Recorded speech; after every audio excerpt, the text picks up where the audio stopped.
চলতে ফিরতে, ওঠা বসায়, কর্মক্ষেত্রে যখনই মনে পড়বে তখনই এই দোয়াটি আমরা বলার চেষ্টা করবো। আল্লাহুম্মা বারিক লানা ফি রজবা ওয়া শাবান ওয়া বাল্লিগনা। আল্লাহ পাক যেন আমাদের সকলকে এই 20টা দিন, পৃথিবীর সর্বশ্রেষ্ঠ নিয়ামত সুস্থতা, এই সুস্থতার মধ্য দিয়ে এবং আমাদের হায়াতটাকে বৃদ্ধি করে দিয়ে রমাদান পর্যন্ত যেন পৌঁছে দেন। সকলে বলে আল্লাহুম্মা আমিন। সম্মানিত মুসল্লিয়ানে কেরাম, আমরা গত জুমা আলোচনা করেছিলাম শবে মেরাজ। গত 2টি জুমা আমরা আলোচনা করেছি ইসরা এবং মেরাজ নিয়ে। মহানব্বুল আলামিন ওয়াল ইজ্জাত ওয়াল জালাল তার প্রিয় হাবিব দোস্ত মুহাম্মদ সাল্লাল্লাহু আলাইহি ওয়াসাল্লামকে সান্ত্বনা দেওয়ার জন্য দুনিয়া থেকে কোথায় নিয়ে গিয়েছিলেন? আসমানে। আসমান থেকে সিদরাতুল মুনতাহা, সেখান পর্যন্ত নিয়ে যে তিনি সেখানে তাকে রেখে কয়টি দফা কর্মসূচি দিয়েছিলেন? 14 দফা। কয় দফা? 14 দফা কর্মসূচি দিয়েছিলেন। দুনিয়াতে না আসমানে? আসমানে। ওই 14 দফা কর্মসূচি দেওয়ার পরে তিনি বললেন, যাও মদিনায়। মদিনায় যাওয়ার পরে এইভাবে রাষ্ট্র পরিচালনা করো, ওই মদিনা একটি সোনার মদিনা হয়ে যাবে ইনশাআল্লাহ। মুহাম্মদ সাল্লাল্লাহু আলাইহি ওয়াসাল্লাম আসার পরে তিনি এই কর্মসূচিগুলি আস্তে আস্তে আস্তে করে মদিনার সমাজে, মক্কাতুল মুকাররমা, মদিনাতুল মুনাওয়ারা, আস্তে আস্তে আস্তে করে তিনি এই কর্মসূচিগুলি, এই কোরআনের বিধানগুলি তিনি সমাজে চালু করে দেন। যার কারণে ওই সমাজটা হয় সোনার মদিনা। ঠিক কিনা? আমরা সোনার মদিনা বলি না? সোনার মদিনা। তিনি মানুষ তৈরি করলেন, এরপরে আল্লাহর পক্ষ থেকে আস্তে আস্তে ট্রেনিং পেলেন, প্রশিক্ষণ পেলেন। এরপরে আসমানে নিয়ে 14 দফা কর্মসূচি দিলেন, মদিনায় এসে বাস্তবায়ন করলেন একটি সোনার রাষ্ট্র। তিনি একটি সোনালী যুগ তিনি সকলের সামনে দৃষ্টান্ত রেখে গেলেন কিয়ামত পর্যন্ত, যে কোরআন দিয়ে, সুন্নাহ দিয়ে একটি সমাজ, একটি পরিবার, একটি রাষ্ট্র, একটি দেশ যদি পরিচালনা হয়, সেই সমাজ কখনো অশান্তি, কোনো সময় ধনী গরিব বৈষম্য থাকবে না। যদি সমাজে কি চালু থাকে? কোরআনের শাসন, রাষ্ট্র দিয়ে যদি পরিচালনা হয়, ওই সমাজে বৈষম্য থাকবে না, ধনী গরিবের পার্থক্য থাকবে না। আমাদের 54 বছর হয়ে গেছে, আসলে ইসলাম প্রতিষ্ঠিত হলে এর স্বাদ কি, আসলে কি আছে ইসলামের ভিতরে, এটা আমরা প্র্যাকটিক্যালে পাইনি বিধায় আমরা মনে করি কি হবে ইসলাম প্রতিষ্ঠিত গেলে, কি বা হতে উন্নতি হবে। সম্মানিত মুসলিম কেরাম, যার কারণে আমরা ইসলামী রাষ্ট্রনীতি, কোরআন দিয়ে, সুন্নাহ দিয়ে রাষ্ট্র পরিচালনা হবে, এটার তৃপ্ত কতটুকু, এর অধিকার, এর সমস্ত সুশাসন আপনি কিভাবে আমি পাবো, এটা বুঝতে পারি না। এই জন্য বলিও না যে একটি সমাজ কোরআন এবং সুন্নাহ দিয়ে রাষ্ট্র পরিচালনা হোক। সম্মানিত মুসলিম কেরাম, রাসূল করিম সাল্লাল্লাহু আলাইহি ওয়াসাল্লামের জামানায় ইসলামী সমাজ রাষ্ট্র যখন প্রতিষ্ঠিত ছিল, তখন প্রতিটা মানুষের যার যার অধিকার, তিনি তার অধিকার তার কাছে পৌঁছিয়ে দিয়েছিলেন। এটা আমরা সকলেই জানি। একটু ছোট্ট একটি উদাহরণ, একটি হাদিস আপনাদের সামনে উপস্থাপন করি। রাসূল করিম সাল্লাল্লাহু আলাইহি ওয়াসাল্লাম এবং হযরত আনাস রাদিয়াল্লাহু তাআলা আনহু দুইজন যাচ্ছেন রাস্তা দিয়ে হেঁটে। একজন বেদুইন, মুহাম্মদ সাল্লাল্লাহু আলাইহি ওয়াসাল্লামের গায়ে চাদর আছে। কি আছে? চাদর। শীতকালে আনাস রাদিয়াল্লাহু তাআলা আনহু বর্ণনা করেছেন যে এক বেদুইন এসে রাসূল করিম সাল্লাল্লাহু আলাইহি ওয়াসাল্লামের চাদর মোবারক জোর করে টান দিলেন। এমন জোরে টান দিলেন ওই বেদুইন, রাসূল করিম সাল্লাল্লাহু আলাইহি ওয়াসাল্লামের ঘাড় মোবারকের চামড়া ছিঁড়ে গেলেন। টানটা কি আস্তে দিলেন না জোরে দিলেন? জোরে। খুব খেয়াল করেন, দেখেন বিশ্বনবী মুহাম্মদ সাল্লাল্লাহু আলাইহি ওয়াসাল্লাম, মুহাম্মদ সাল্লাল্লাহু আলাইহি ওয়াসাল্লামের চাদর মোবারক টান দিলেন এক বেদুইন। টান দেওয়ার পরে লাইটটা দাও, রাসূল করিম সাল্লাল্লাহু আলাইহি ওয়াসাল্লাম মুস্কি হাসি দিলেন। সুবহানাল্লাহ। কি দিলেন? দেখেন মুহাম্মদ সাল্লাল্লাহু আলাইহি ওয়াসাল্লাম একজন বেদুইন এসে চাদর মোবারক টান দিলেন, রাসূল করিম সাল্লাল্লাহু আলাইহি ওয়াসাল্লামের গলা মোবারক ছিঁড়ে গেলেন। তিনি মুস্কি হাসি দিলে। আনাস বললেন, ইয়া রাসূলুল্লাহ, আমি ওকে ধরবো? রাসূল বললেন না। ওই বেদুইন বলল, আপনি আপনার বায়তুল মাল থেকে আমাকে কিছু সম্পদ দিন। ওই বেদুইন কি বলল? আপনার বায়তুল মাল থেকে আমাকে কিছু কি দিন? আমার বাসায় খাবার নেই, হে নবী, আপনার বায়তুল মাল থেকে, কোষাধ্যক্ষ থেকে, অর্থ মন্ত্রণালয় থেকে আমাকে কিছু টাকা দিন। তখন মুহাম্মদ সাল্লাল্লাহু আলাইহি ওয়াসাল্লাম, মদিনার প্রেসিডেন্ট, মদিনার প্রধানমন্ত্রী, তার গলার চাদর টান দিলেন। একজন বেদুইন, মুসলিম নয়, একজন অমুসলিম, মুস্কি হেসে দিলে, বায়তুল মাল থেকে আমার কিছু সম্পদ দিই। এটাই হলো ইসলাম। আর আমাদের সমাজে কিছু মানুষ একটু কোনো কথা বললেই আমরা রেগে যাই, জিতে যাই, খারাপ ব্যবহার করি। মানুষ ইসলাম জানতে চায় আপনার কাছে, কোরআন জানতে চায়, আপনি সদুত্তর না দিয়ে জাহেল, মূর্খ, তুচ্ছ তাচ্ছিল্য ভাষায় আমরা তাদেরকে প্রতিবাদ করি। মুহাম্মদ সাল্লাল্লাহু আলাইহি ওয়াসাল্লাম কিভাবে তার প্রতিবাদটুকু করলেন? মুস্কে হাসি দিলেন। সুবহানাল্লাহ। সম্মানিত মুসল্লিয়ানে কেরাম, এই জন্য সমাজে, রাষ্ট্রে যদি কোরআন এবং সুন্নাহ দিয়ে পরিচালনা হয়, তাহলে আপনার যে প্রাপ্য অধিকার আপনার বাসায় এমনিতেই পৌঁছে যাবে। সুবহানাল্লাহ। এটা করেই গিয়েছেন সাহাবায়ে কেরাম। পৃথিবী শাসন করেছে মুসলিমরা। এখান থেকে 300 বছর পূর্বেই পৃথিবী রাজত্ব করেছিল কারা? মুসলিম। এই বিভিন্ন দ্বন্দ্বের কারণে, বিভিন্ন ফতোয়াবাজির কারণে আজকে মুসলিমদের হাতে পৃথিবীর রাজত্ব ক্ষমতা নেই। আজকে চলে গেছে ইহুদিদের হাতে, খ্রিস্টানদের হাতে চলে গেছে। আর আমরা পড়ে আছি ছোট ছোট ফতোয়া নিয়ে, হাত বুকিয়ে না নাভিতে। নামাজের পরে মোনাজাত হবে কি হবে না? মিলাদ কিয়াম হবে কি হবে না? তাবলিগ 3 দিন হবে না 40 দিন হবে? এই ধরনের ছোটোখাটো অমৌলিক বিষয় নিয়ে ঝগড়া, বিবাদ, মারামারি করার কারণে আজকে ইহুদিরা, অমুসলিমরা পৃথিবী নেতৃত্ব দিচ্ছে। ঠিক কিনা বলেন? পৃথিবীর এই নেতৃত্ব দিয়েছে মুসলিমরা। এখান থেকে মাত্র কয়শো বছর আগে, 300 বছর আগে পৃথিবী চালিয়েছে মুসলিমরা। আমরাই এটা গর্ব করা। কিন্তু আমাদের দলাদলির কারণে, গভীর ষড়যন্ত্রের মাধ্যমে আজকে আমাদের ভিতরে বিভক্তি সৃষ্টি করে দিয়ে আজকে জাতি মসজিদে মসজিদে পড়ে আছে এবং ছোটোখাটো অমৌলিক বিষয় নিয়ে দ্বন্দ্ব, মারামারি, হানাহানি, গ্রুপিং, দলভেদ, মতভেদ, পার্থক্য সৃষ্টি করে দিয়েছে। ওরা জানে যে এদের ভিতরে ছোটোখাটো বিষয় নিয়ে যদি দলাদলি বিভক্তি সৃষ্টি করে দিই, এরা আর ধর্ম চর্চা করবে না, এরা কোরআন নিয়ে গবেষণা করবে না। আল্লাহ পাক কোরআনে বলছেন সূরা মুহাম্মাদের 24, আফালা ইয়াতাদাব্বারুনাল কুরআন আম আলা কুলুবিন আকফালুহা। আকফালুহা, তোমাদের কি হলো যে তোমরা কোরআন নিয়ে চিন্তা গবেষণা করো না? কে বললেন? এটা কি নির্দিষ্ট দিনের জন্য না কিয়ামত পর্যন্ত? আল্লাহ পাক বলছেন তোমাদের কি হলো যে তোমরা কোরআন নিয়ে চিন্তা গবেষণা করো না। যতদিন পর্যন্ত মুসলিম জাতি কোরআন নিয়ে গবেষণা করেছে, ততদিন পর্যন্ত পৃথিবীর নেতৃত্ব, পৃথিবীর শাসন ক্ষমতায় ছিল মুসলিমরা।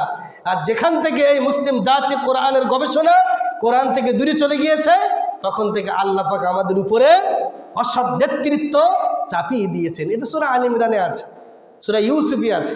তুমি যখন আল্লাহর কোরআন থেকে, সুন্নাহ থেকে বিমুখ হবে, আমি তোমাদের জনপদে অসৎ নেতৃত্ব তোমাদের উপরে চাপিয়ে দিব। কি বললেন? আজকে যে অসৎ ব্যক্তি রন্ধ্রে রন্ধ্রে শিরায় উপশিরায় অসৎ ব্যক্তি ঢুকিয়াছে, এটা আমাদের কারণে। যহরাল ফাসাদ, সূরা রুম 41, যহরাল ফাসাদ ফিল বাররি ওয়াল বাহরি বিমা কাসাবাত আইদিন নাস। জলে এবং স্থলে যদি বিপদ আপদ, বালা, মুসিবত, দুঃখ, কষ্ট, অশান্তি, অরাজকতা যা কিছু হয়, সবগুলো তোমাদের 2 হাতের কামাই। কে বললেন? অতএব অন্য ব্যক্তির দায় দিয়ে এড়িয়ে যাওয়ার কোনো সুযোগ নেই। আপনার উচিত তা'মুরুনা বিল মা'রুফ ওয়া তানহাউনা আনিল মুনকার, সৎ কাজে বাস্তবায়ন করা, অসৎ কাজে বাধা দেওয়া। কি দেওয়া? কতটুকু করেছি?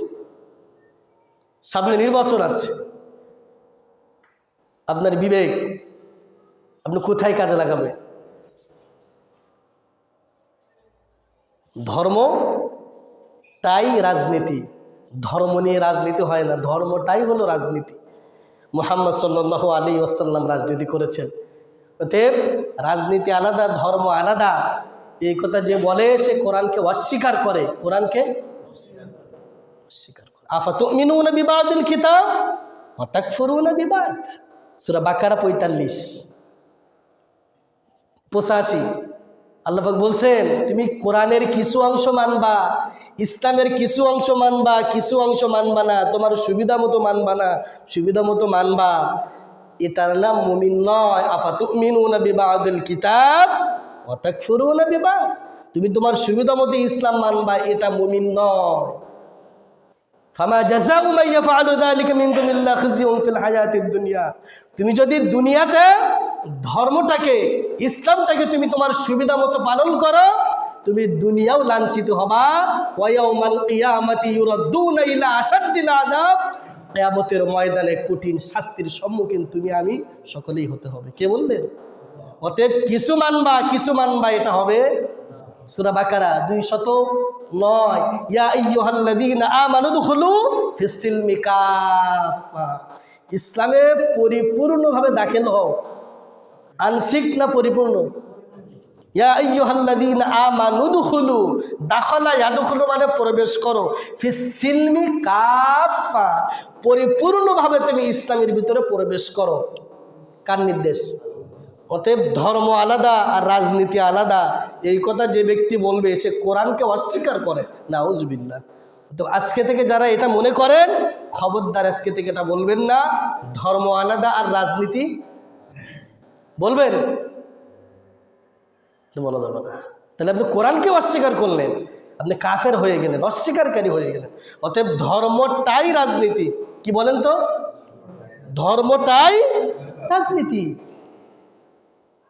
এজন্য বিবেক, বুদ্ধি, আকল খাটাতে হবে। আপনার সামনে তিনজন ব্যক্তি দাঁড়িয়ে আছে, আপনি দেখেন এখান থেকে কোন ব্যক্তি সৎ, যোগ্য, দেশপ্রেমিক।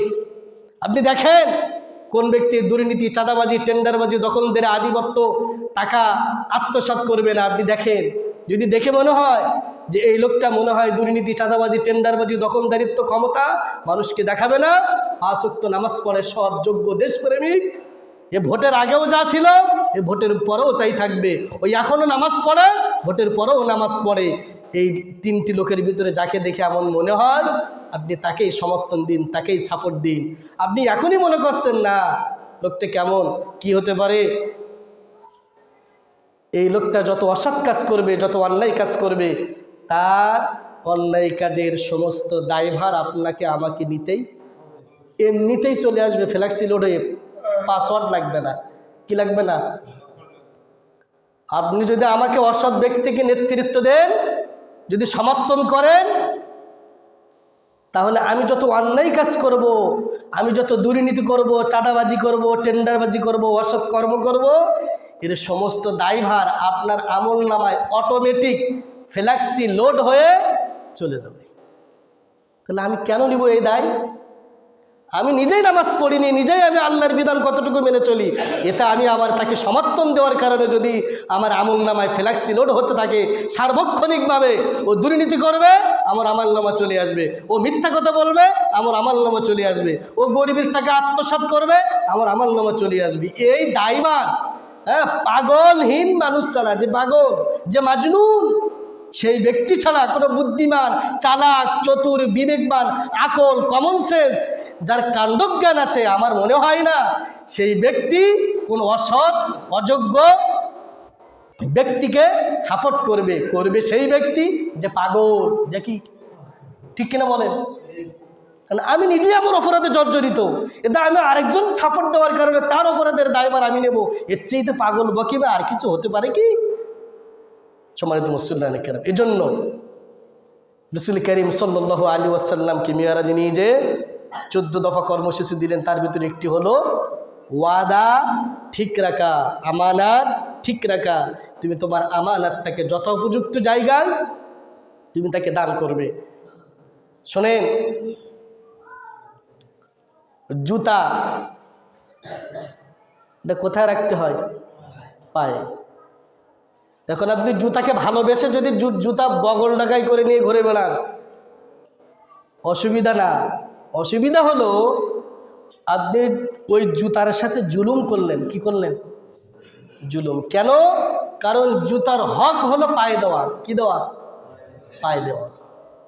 আপনি সেটাকে পায়ে না দিয়ে ভালোবেসে, কিন্তু ভালোবেসে আপনি যদি বগল ডাকাই করে নিয়ে ঘোরেন, আপনি জুতার ওপরে কি করলেন?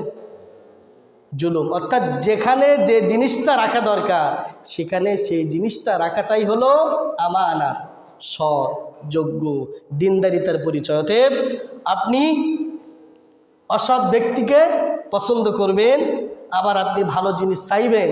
লাগাবেন টক বরুই গাছ আর কুল হলে আশা করবেন মিষ্টি বরুই গাছ, এটা কখনো হতে পারে না। আপনি সাপোর্ট দিবেন অসৎ ব্যক্তিকে, আর একটি সোনার মদিনা বা একটি সোনার বাংলাদেশ আপনি চাইবেন, এটা কখনো সম্ভব না। সম্মানিত মুসল্লিয়ানে কেরাম, আজকের জুমায় ছোট্ট আলোচনার একটি বিষয় শবে বরাত। শবে বরাত এ শব্দের সাথে সকলেই আমরা পরিচিত। আসুন সম্মানিত মুসল্লিয়ানে কেরাম, শাবান মাসের আজকে 10 তারিখ। এই মাসে গুরুত্বপূর্ণ একটি রজনী হাদিস দ্বারা প্রমাণিত, সেটি হলো লাইলাতুম মিন নিসফি মিন শাবান, শাবান মাসের মধ্য রজনী। শাবান মাসের মধ্য রজনী, এটা অত্যন্ত বরকতময় একটি রজনী। আসুন, আমাদের সমাজে এই শব্দটি প্রচলিত আছে শবে বরাত নামে। কি নামে? শবে শব্দ হলো ফার্সি শব্দ, আর বারাত শব্দ হলো আরবি শব্দ। দুই ভাষা। শবে শব্দ হলো ফার্সি, বারাত শব্দ হলো আরবি। শবে বারাত, শব অর্থ হলো রাত, বারাত শব্দের অর্থ হলো রজনী, ভাগ্য বা পূর্ণ লিখনী বা বরকতময়। এটাকে বলা হয় শবে বরাত। একটি শব্দ ফার্সি আর আরবিতে গঠিত, এটা কোনো ইসলামের পরিভাষা নয়।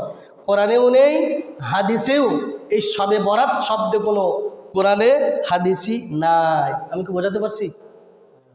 ফার্সিকে আরবি ভাষা, এটা কি মদিনার ভাষা? না। মদিনার ভাষা কি বলেন?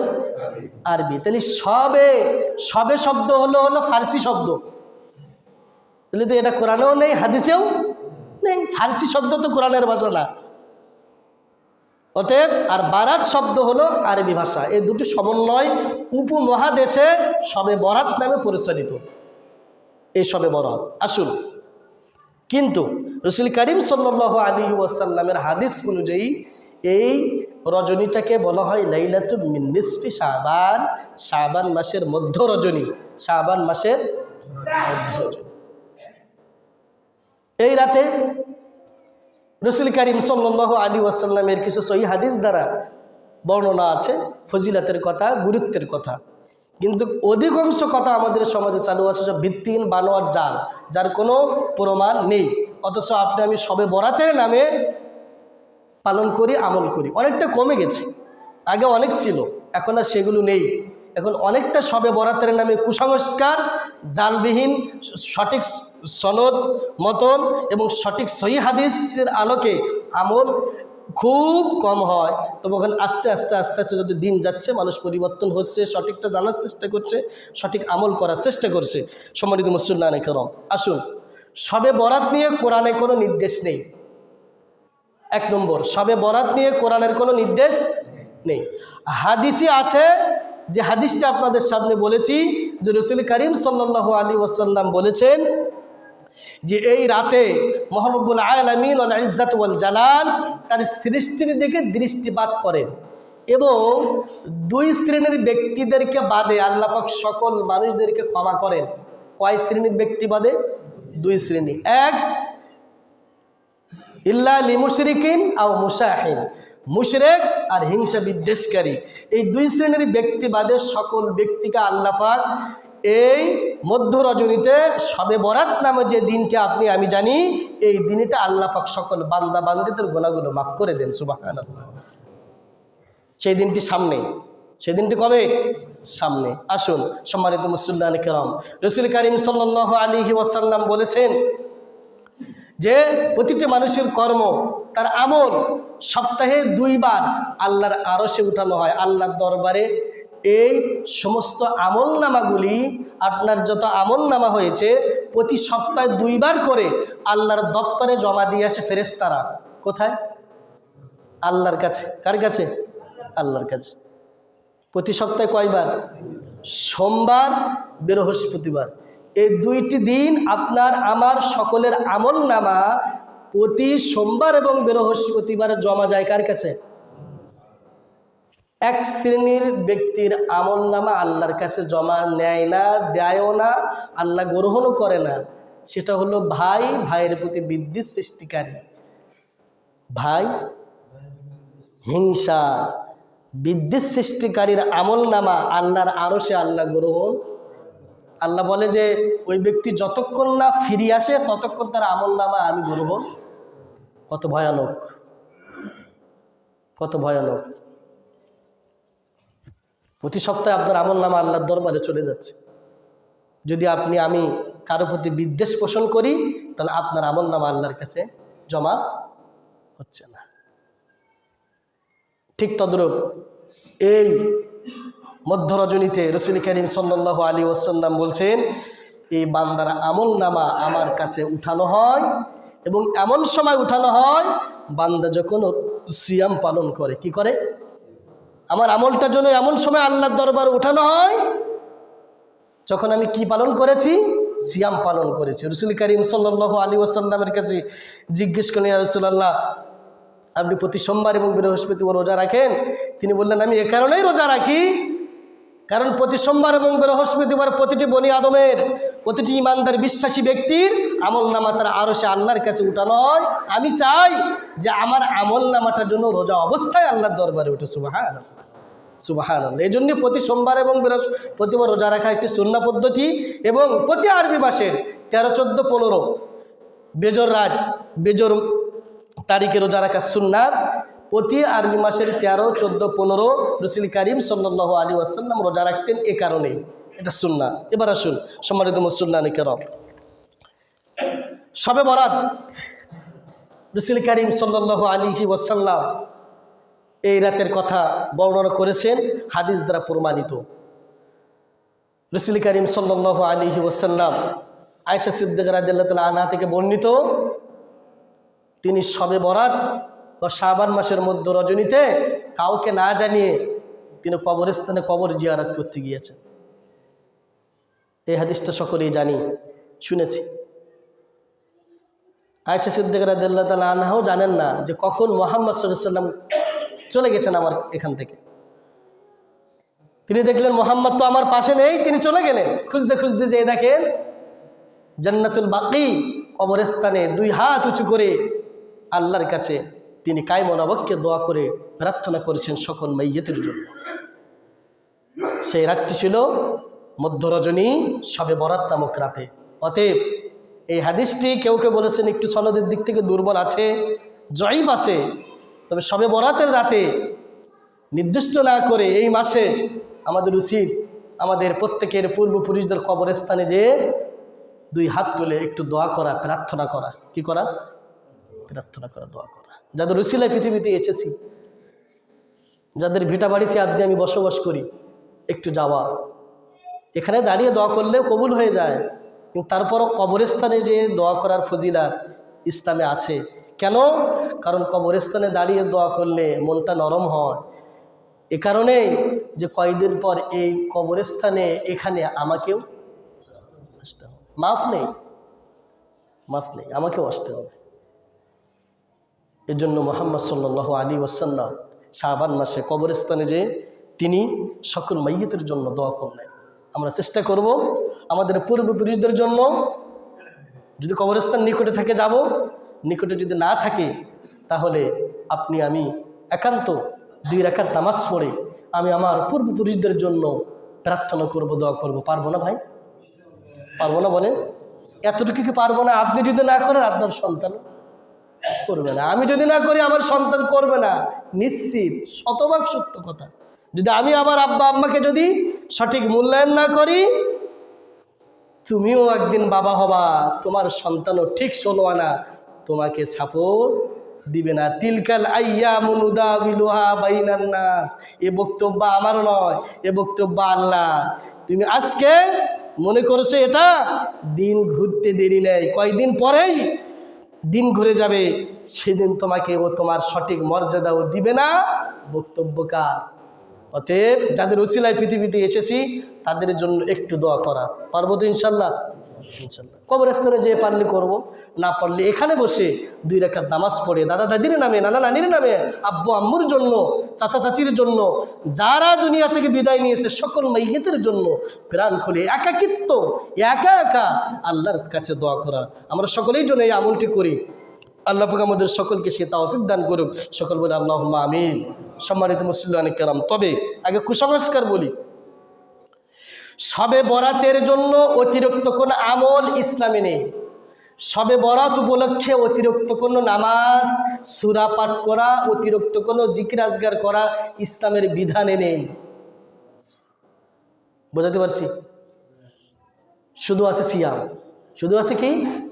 সিয়াম, রোজা আছে, আর কোনো ইবাদত নেই। আপনি প্রতি রাতে তাহাজ্জুদ পড়েন, এ রাতেও পড়েন। আপনি প্রতি রাতে জিকির করেন, এ রাতেও করেন, সমস্যা নেই, অসুবিধা নেই। আপনি যদি চান এই রাতে 2 রাকাত তাহাজ্জুদ পড়ে নফল ইবাদত করে দোয়া করবেন, করেন, অসুবিধা নেই। তবে নির্দিষ্ট রাকাত, নির্দিষ্ট সূরা দিয়ে, নির্দিষ্ট সূরা কয়েকবার পড়তে হবে এই মর্মে কোনো হাদিস পৃথিবীতে নেই। এটা কি বোঝাতে পারছি আপনাদের? তাহলে শবে বরাত নামক দিনে অতিরিক্ত রাকাত, সূরা আমল করা ইসলামের বিধানে নেই। আসে সিয়াম পালন করা, আপনি চাইলে একাকি 2 রাকাত করে নামাজ পড়ে দোয়া করতে পারবেন, অসুবিধা নেই। এরপরে আমাদের সমাজে চালু আছে রুটি হালুয়া, যদিও অনেকটা কমে গেছে, এখন নেই, গ্রামগঞ্জে এখনও একটু একটু আছে, শহরে নাই বললেই চলে। এটা ইসলামের বিধানে নেই। রুটি হালুয়া দেওয়া ইসলামের বিধানে নেই, এটা বানোয়াট, ভিত্তিহীন কথা। আপনি মানুষকে খাওয়াবেন, যখন খুশি তখন খাওয়ান, আপনি নির্দিষ্ট দিনে কেন রুটি হালুয়া মানুষকে খাওয়াবেন? এটা ইসলামে নেই। রুটি হালুয়া খাওয়ানো নির্দিষ্ট দিন ইসলামে নেই। আপনি মানুষকে খাওয়ান, আমি একটু পূর্বে বারবার বলেছি, খাওয়ানো ভালো কাজ, শুধু ভালো না, ইসলামের একটি মৌলিক বিধান হলো এতিম, মিসকিন, অসহায়, দুস্থ, গরিবদেরকে কি করানো? খাওয়ানো। অর্থাৎ ইসলামে খাওয়ানোর ব্যাপার উৎসাহিত দিয়েছে, না খাওয়ানোর ব্যাপারে কঠিন শাস্তির কথা বলেছে। অতএব খাওয়ানো ভালো কাজ। তবে কেন 3 দিন, 40 দিন, 31 দিন, 21 দিন বাপ মা মরে যাওয়ার পরে আবার শবে বরাত নামক নির্দিষ্ট দিনই কেন হালুয়া রুটি? এই বিধান ইসলামে নাই। অতএব আপনি হালুয়া রুটি খাওয়ান, কালকে খাওয়ান, আজকে খাওয়ান, অসুবিধা নেই, খাওয়াতে নিষেধ নেই। কিন্তু নির্দিষ্ট দিনে এটাকে কোনো গুরুত্ব মনে করে করা, এটা গুনাহ হবে। কি হবে? গুনাহ। কারণ মুহাম্মদ সাল্লাল্লাহু আলাইহি ওয়াসাল্লাম যেহেতু করেননি, সেই কাজ যদি আপনি আমি ইবাদত মনে করে করি, এটাকে ইসলামের পরিভাষায় বিদআত বলে, গুনাহ হয়। যদি সেটা আপনি আমি আমল মনে করি, আর যদি মনে করি যে না আমার মন চেয়েছে তাই একটু খাতি দিলাম, কোনো সওয়াবের আশা, যেমন সুদের টাকা, সুদের টাকা যদি আপনি নেন, নেওয়ার পরে এখন আপনি জানলেন যে সুদের টাকা খাওয়া হারাম, ইসলামের বিধান হলো দানের নিয়ত বাদে ওইটাকে দান করে দেওয়া। দানের নিয়তে দান করা যাবে না সুদের টাকা, হারাম টাকা, বুঝেছেন? কেন? কারণ ওর টাকাটা হারাম। তুমি যদি ওটাকে ইবাদত মনে করে দান করো, একটা তো হারাম অপরাধ করেছো, ঘুষ খেয়েছো, সুদ খেয়েছো, আবার দান মনে করে দান করার কারণে, ইবাদত মনে করে দান করার কারণে আরও একটি অতিরিক্ত গুনাহ তোমার আমলনামায় যুক্ত হলো বিদআত করার কারণে। ঠিক তদরূপ যেটা ইসলামে নেই, ইসলামের পরিভাষায় নেই, সেটাকে যদি আপনি আমি ইবাদত মনে করে করি, তাহলে সেটা ইবাদত থাকে না, সেটা বিদআত হয়ে যায়, সেটা গুনাহ হয়, সেটা যদি ইসলামের পরিভাষায় না থাকে। অতএব ইসলামের পরিভাষায় শবে বরাত নামক মধ্য রজনীতে হালুয়া রুটি দেওয়া, অতিরিক্ত আমল করা, এগুলো ইসলামের পরিভাষায় নেই। এটা যদি আপনি সবের নিয়াতে করেন, ইবাদতের নিয়াতে করেন, ফজিলতের নিয়াতে করেন, নেকির আশায় যদি করেন, তাহলে আপনার বেনিফিট উল্টা গুনাহ হবে এবং ওটা দান হিসাবে আল্লাহর দরবারে কবুল হবে না। কি কঠিন কথা! এজন্য শবে বরাত নামক রজনীতে রুটি হালুয়া দান করা, মানুষকে খাওয়ানো যাবে না। আপনি আগে পরে খাওয়ান, অসুবিধা নেই। সম্মানিত মুসলিমরা, এগুলি নেই ইসলামের পরিভাষায়, এগুলি সমাজে আবেগে চলছে, আবেগে চলছে। এবার আসুন, রাসূল করিম সাল্লাল্লাহু আলাইহি ওয়াসাল্লাম বললেন, এই রজনীতে আমি আল্লাহ সকল শ্রেণীর ব্যক্তিদেরকে মাফ করে দিই, দুই শ্রেণীর ব্যক্তি বাদে। কয় শ্রেণী? আপনি ইবাদত করলেও মাফ পাবেন, না করলেও মাফ পাবেন, সারা রাত ঘুমিয়ে থাকলেও মাফ পাবেন, সারা রাত ইবাদত করলেও আপনার জীবনের সমস্ত গুনাহ মধ্য রজনীতে আল্লাহ পাক মাফ করে দেবেন। সুবহানাল্লাহ। শর্ত হলো দুইটা। কয়টি? দুইটি শর্ত। এক, ইল্লা লিমুশরিকা আও মুশাহিন। এক নম্বরের শর্ত হলো শিরিক করা, শিরিক মুক্ত থাকা। দুই, আও মুশাহিন, হিংসা বিদ্বেষ বর্জন করা। এই দুইটি শর্ত যে ব্যক্তি পূরণ করতে পারবে, সে শবে বরাত নামক রাতে, সে শাবান মাসের মধ্য রজনী নামক রাতে ইবাদত করলেও তার জীবনের গুনাহ মাফ হবে, সারা রাত ঘুমিয়ে থাকলেও তার জীবনের সমস্ত গুনাহ মাফ হয়ে যাবে। সুবহানাল্লাহ। সত্য কয়টি? শিরিক থাকা যাবে না, শিরিক মুক্ত থাকা লাগবে। দুই, আও মুশাহিন, কোনো ব্যক্তির প্রতি হিংসা বিদ্বেষ থাকা যাবে। এমন কোনো মানুষ মনে হয় খুঁজে পাওয়া যাবে না হিংসা ছাড়া মানুষ আছে, বিদ্বেষ ছাড়া মানুষ আছে। রাসূল বললেন, মুসলিম শরীফের হাদিস, ইয়াকুমুল হাসাদা ফা ইন্নাল হাসাদা ইয়াকুলুল হাসানাতি কামা তাকুলুন নারুল হাতাব। রাসূল করিম সাল্লাল্লাহু আলাইহি ওয়াসাল্লাম বলেছেন, হিংসা মানুষের নেকিকে ধ্বংস করে, হিংসা মানুষের ভালো কাজকে নষ্ট করে দেয়, হিংসা মানুষের আমলকে নষ্ট করে দেয়। কিভাবে? ইন্নাল হাসাদা ইয়াকুলুল হাসানাত কামা তাকুলুন নারুল হাতাব। আগুন যেমন, খুব খেয়াল করেন, আগুন যেমন খড়কুটা কাঠকে ছাই করে দেয়, ঠিক তদরূপ হিংসা বিদ্বেষ যার ভিতরে আসে, তোমার নেকিগুলো সব ধ্বংস করে দেয়। কে বললেন? মুহাম্মদ। তো ভয়ঙ্কর একটি পাপ। আগুনের ক্ষমতা আছে কি? লাকড়ি খড়ি কি করে দেওয়া? পুড়িয়ে ছাই করে দেওয়া। এটা আগুনের ক্ষমতা আছে কি নেই? সত্য না মিথ্যা? এটা যেমন সত্য, রাসূল বললেন, তোমার ভিতরে যদি হিংসা বিদ্বেষ থাকে, তোমার ভাই ভাইয়ের প্রতি, আরেক ভাই আরেক ভাইয়ের প্রতি, যে কোনো ব্যক্তির প্রতি তোমার মনের ভিতরে যদি বিদ্বেষ পোষে রাখো, বিদ্বেষ লালন করে রাখো, তাহলে তুমি এই রাতে তোমার গুনাহ থেকে মাফ পাবে না। তাহলে শবে বরাতের মধ্য রজনীতে যদি আপনাকে গুনাহ থেকে মাফ পেতে হয়, তাহলে আপনাকে কয়টি শর্ত মানতে হবে? এক, শিরিক মুক্ত থাকা। দুই, হিংসা বিদ্বেষ মুক্ত থাকা। হিংসা ইমানদারের জন্য একটি মজাদার ভয়ানক একটি পাপ। গান বাজনা আপনি আমি শুনি, ছোটখাটো পাপ করি আপনি আমি, রাসূল বললেন, আল্লাহ পাকই বললেন, ছোট ছোট গুনাহ ভালো কাজের বিনিময় আল্লাহ পাক মাফ করে দিবেন। এই কথা তিনি বলেছেন বারবার কোরআনে হাদিসে। কিন্তু তুমি যদি ভয়ঙ্কর গীবত, হিংসা বিদ্বেষ পুষে রাখো, একজন আরেকজনের প্রতি তুমি যদি হিংসা করে থাকো, তাহলে কিন্তু তোমার গুনাহ মাফ হবে না। তুমি যতই কান্নাকাটি করো না কেন, যতই মসজিদ মাদ্রাসা তৈরি করে দাও না কেন, যতই তুমি তাহাজ্জুদ নামাজ পড়ো না কেন, উমরা করো না কেন, হজ করো না কেন, তোমার ওই হজ আল্লাহর দরবারে কবুল হবে না। ভয়ানক একটি কথা। কত শবে বরাত আপনার আমলনামা থেকে চলে গেল বলেন তো? এই দুইটি বিষয় থেকে কয়জন ব্যক্তি মুক্ত হয়েছে? কত শবে বরাত আপনার জীবন থেকে চলে গেল? কয়টি শবে বরাত থেকে আপনি এই দুইটি বিষয় থেকে মুক্ত হয়েছেন? একটু চিন্তা করেন। একটি সুন্দর দিন আপনার আমার সামনে আসতেছে, একটি সুন্দর একটি দিন আপনার আমার সামনে আসতেছে, মধ্য রজনী, শাবান মাস। আপনি আমি ঘুমিয়ে থাকলেও মাপ পাবো, ইবাদত করলেও। হিংসা বিদ্বেষ থাকা যাবে না, একটি ভয়ঙ্কর পাপ। বারবার আপনাদের সামনে উপস্থাপন করেছি। যদি কোনো ব্যক্তির প্রতি হিংসা বিদ্বেষ থেকে থাকে, আপনি তার জন্য কল্যাণ কামনা করেন, আল্লাহ আমার জন্য যেটা কল্যাণ তুমি সেটা দাও, তার জন্য যেটা কল্যাণ তুমি তাকে দান করো। আপনি তার জন্য কল্যাণ কামনা করেন। আর এই কল্যাণ কামনা করা ফরজ। একজন মুমিন আরেকজন মুমিনের প্রতি ভালো কামনা করা, কল্যাণ কামনা করা ফরজ। এটা আল্লাহর পক্ষ থেকে দেওয়া ফরজ। অতএব তার জন্য দোয়া করেন, ক্ষমা প্রার্থনা করেন, আল্লাহ আপনার সমস্ত গুনাহগুলি মাফ করে দিবেন। সুবহানাল্লাহ আলহামদুলিল্লাহ। তাহলে শবে বরাতের আগে কয়টি বিষয় থেকে মুক্ত থাকতে হবে? সবাই বলেন, পারবেন তো ইনশাল্লাহ?